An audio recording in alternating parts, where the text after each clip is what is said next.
ശ്രീനാരായണ ഗുരുദേവൻ എഴുതിയ ആത്മോപദേശ ശതകം എന്ന കൃതിക്ക് professor G Balakrishnan Nair sir വ്യാഖ്യാനം എഴുതിയിട്ടുണ്ട്. അതിൻ്റെ ഓഡിയോ ബുക്ക് നമുക്ക് തുടർന്ന് കേൾക്കാം.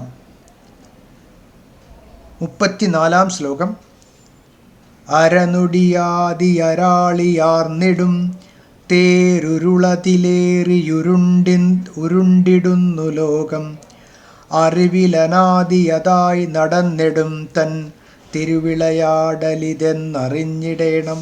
അരനൊടി, അരനിമിഷം, ആദി അരാളി തുടങ്ങിയ ആരക്കാലുകൾ ആർന്നിടും ഘടിപ്പിച്ച തേരുരുളതിലേറി കാലമാകുന്ന രഥചക്രത്തിൽ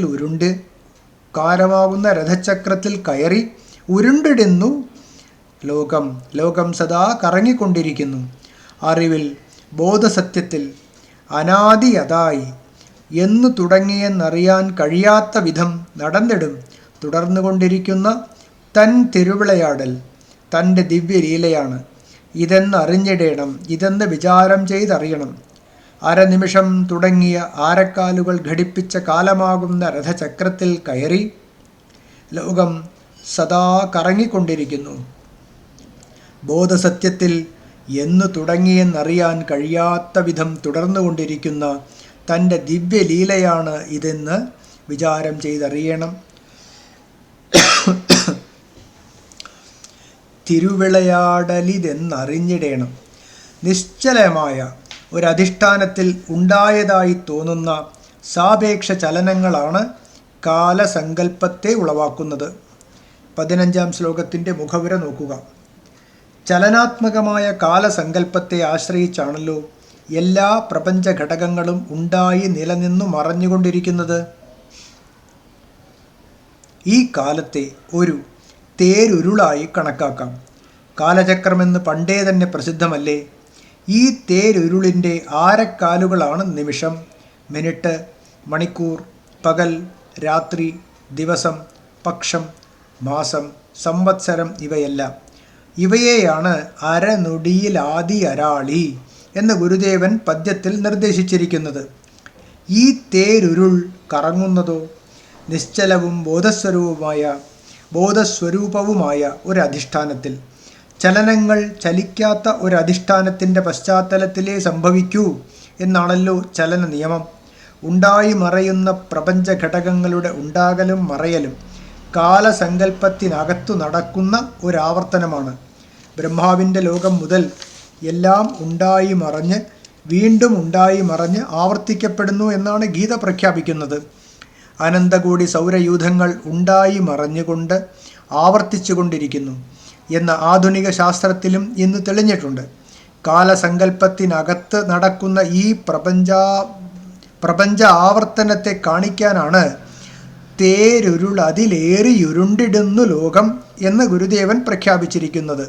അപ്പോൾ അചഞ്ചലമായ ബോധസത്യം തന്നിലുളവാക്കിയ കാലചക്രഭ്രമത്തിൽ കൂടി പ്രപഞ്ച ഘടകങ്ങളെ ഉണ്ടാക്കി മറച്ച് ലീലയാടുന്നതായിട്ട് വേണം കരുതാൻ. പരമാത്മാവിൽ ഈ ലീല എന്ന് തുടങ്ങി ഒരു നിശ്ചയവുമില്ല. പരമാത്മാവ് അനാദിയായതുകൊണ്ട് ലീലയും അനാദി തന്നെ ആയിരിക്കണം. വസ്തു ഉള്ളിടത്തോളം വസ്തു സ്വഭാവവും ഉണ്ടായിരിക്കുമല്ലോ. അതുകൊണ്ടാണ് ഈ തിരുവിളയാട്ടത്തെ അനാദിയായി ഗുരുദേവൻ ചിത്രീകരിച്ചിരിക്കുന്നത്. കാലസങ്കല്പം എന്നു തുടങ്ങി എന്ന ചോദ്യം തന്നെ അസംഗതമാണ്.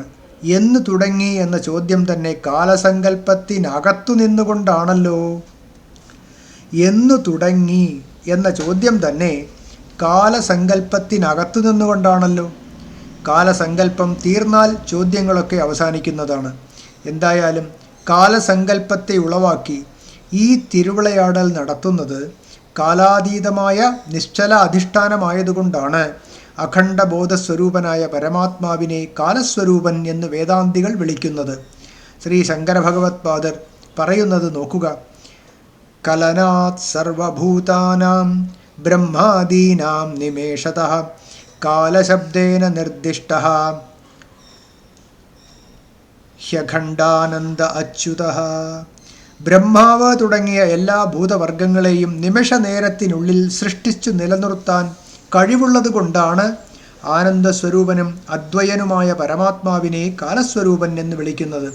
ഗീത 11-ാം അധ്യായത്തിൽ അർജുനന് വിശ്വരൂപം കാണിച്ചു കൊടുക്കുന്ന ഭഗവാൻ തന്നെ കാലമായി ചിത്രീകരിക്കുന്നത് ശ്രദ്ധേയമാണ്. അചഞ്ചലവും ഭഗവാൻ ഗീത 11-ാം അധ്യായത്തിൽ അർജുനന് വിശ്വരൂപം കാണിച്ചു കൊടുക്കുന്ന ഭഗവാൻ തന്നെ കാലമായി ചിത്രീകരിക്കുന്നത് ശ്രദ്ധേയമാണ്. അചഞ്ചലവും നിത്യവുമായ അധിഷ്ഠാന ബോധത്തിൽ സാങ്കല്പികമായ കാലചലനത്തെ ആശ്രയിച്ചു നിൽക്കുന്ന നശ്വര പ്രതിഭാസങ്ങളാണ് പ്രപഞ്ചഘടകങ്ങൾ. ആനന്ദസ്വരൂപമായ അധിഷ്ഠാന സത്യത്തെ സാക്ഷാത്കരിക്കുകയാണ് ജീവിത ലക്ഷ്യം. ഈ ലക്ഷ്യവും അതിനെ സാക്ഷാത്കരിക്കാനുള്ള ഉപായവും സംശയാതീതമായി വിവിധ നിലകളിൽ ചർച്ച ചെയ്യുകയായിരുന്നു ഇതുവരെ. ഈ സത്യത്തെ സാക്ഷാത്കരിച്ചാൽ അതൊരു വ്യക്തമായ അനുഭവമായിരിക്കുമോ? സാക്ഷാത്കരിച്ചവർ അനുഭവം വിവരിച്ചിട്ടുണ്ടോ? ഇപ്പോഴത്തെ ജീവിതാനുഭവം പോലെ തന്നെ അതൊരു വ്യക്തമായ അനുഭവമായിരിക്കുമോ? സ്വാനുഭൂതിയുടെ ഉത്കടതയോടുകൂടി ഈ ചോദ്യങ്ങൾക്ക് വ്യക്തമായ ഉത്തരം പറഞ്ഞുകൊണ്ട് തൽക്കാല ചർച്ച ഉപസംഹരിക്കുകയാണ് ഗുരുദേവൻ അടുത്ത 35-ാം പദ്യത്തിൽ. Audio book തുടരുന്നതാണ്.